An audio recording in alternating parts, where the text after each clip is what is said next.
Kudos, that's impressive.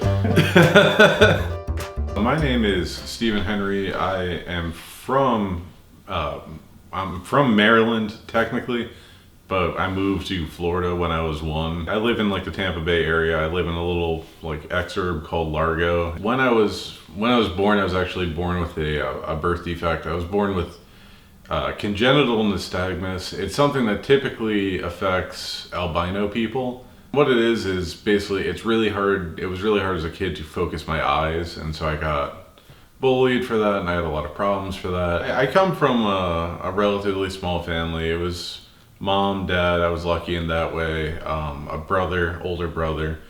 But I mean, I love my family. But I feel like I spend a lot more time with my, I feel like as you get older, you spend a lot more time with your, you have your immediate family when you're growing up. And I spend a lot more time with my new immediate family, which is basically just my girlfriend, my dog, and my cat. How I would describe myself and how I think people would describe me, I feel like are two very different things. I tend to think a lot of people project what they think about, not just me, but people in general onto them. And so I wind up, people will project things I would never really consider myself to be, I don't try to be mean, but I would never consider myself a nice person. So it's weird when people will be like, oh yeah, Steven, he's a really nice guy. And I'm like, well, yeah, sure, but I think that's just for lack of a better word to describe me. I don't really know what word I would use either, honestly, but it's always a weird one to land on. What I do for a living currently is I am a data analyst, but aside from that, at nights I try to do stand-up comedy as much as possible, and I've been doing that for the past year and a half. It'll be 2 years in July.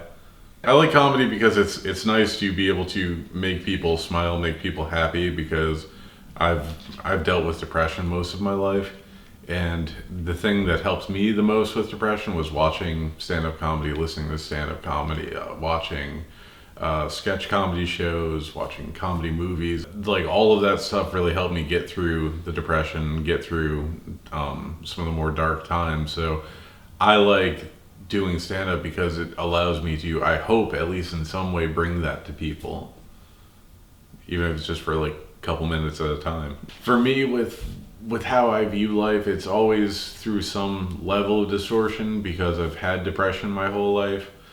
And so some days I'll wake up and I'll be like, oh, everything's easy, everything's just banging on all cylinders. And then sometimes the chemicals in my brain are just off, and I wake up and everything is terrible, nothing can go right, even if I'm doing great. Before, everything was just survival mode. I just wanted to exist, and I was happy to just have my job. I had a wife.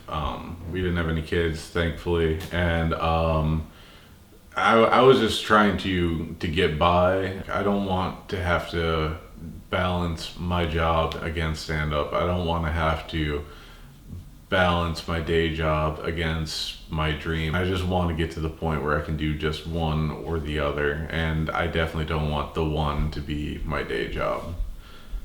Doing well at anything. I feel like excelling at whatever you're trying to do is one of the most important things in the world.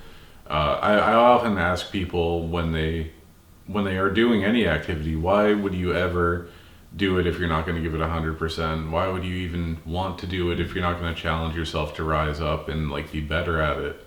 With my stand-up, going up and winning over loud, rambunctious crowds that are just heckling other comics, or they're just just not paying attention. I like my ability to look at that as an opportunity to challenge myself and to do better. I would say the most impactful event of my life was my divorce. It was the thing that triggered the entire path I'm on now. I wouldn't have met the woman I'm dating if I didn't get divorced. And that was a real chance encounter. She was in Florida on vacation. She was planning to move down, but I just went out on a whim to a club and she was there. We met, we linked up, and that wouldn't have happened if I hadn't been divorced that year, 2 or 3 months prior to meeting her. Getting out of that and getting out of that relationship where I was with someone who was Pretty much everything I didn't like just because I wanted the status of marriage and I wanted the status of being with someone. Like, I don't think there's anyone who necessarily needs to have a wife or a kid or a degree. I think those are just artificial things we put on ourselves. And I feel like I did that when I was going through my 20s, and I wish I knew now that I didn't have to. I wish I knew I could have just done what I wanted to do the whole time and skipped all of that. But I don't know, it's at the same time, I don't know if I'd be the same person now if I didn't. I think having the connection, having the experiences, to me is what life is about. And I feel like for me, when it comes to love, like with my partner, it's about having experiences with her. Because I feel like having experiences alone, you don't really have anyone to resonate with, that like, this happened, we did this. And I think it's very important to have that as a person. I feel like the social pressure we're going through right now of just two very divided sides, and it's very binary in a lot of ways, I feel like is going to have a breaking point in the same way the environment will, in the same way my path will. I feel like eventually like pressure makes diamonds sort of thing. So I feel like eventually we're going to get to a point where socially we're all going to just kind of be cool with each other, because we're going to be sick of the fighting over, like now it's like religion, identity, race. I feel like that's something to get excited about, is just getting to a point where we start, getting past it.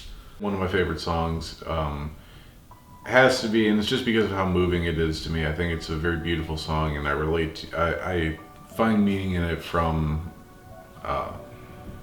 it was the first concert I went to with my current girlfriend, and I really like the song Illusion by VNV Nation. I believe it's about the singer Ronan, his relationship with someone who committed suicide, and it's a very it's a very dark song. Yeah, it's very sad, but I like it because I like the music of it. I like the beauty of it. It's really good. If you're ever in Tampa, well, I'll be performing at Side Splitters for sure, September 5th through the 7th for sure, but 8th possibly, with Kurt Metzger. I'll be hosting that weekend. And we do a podcast called How to Die Alone. It's on every platform you can think of. I can't think of anything. I think this has been super thorough.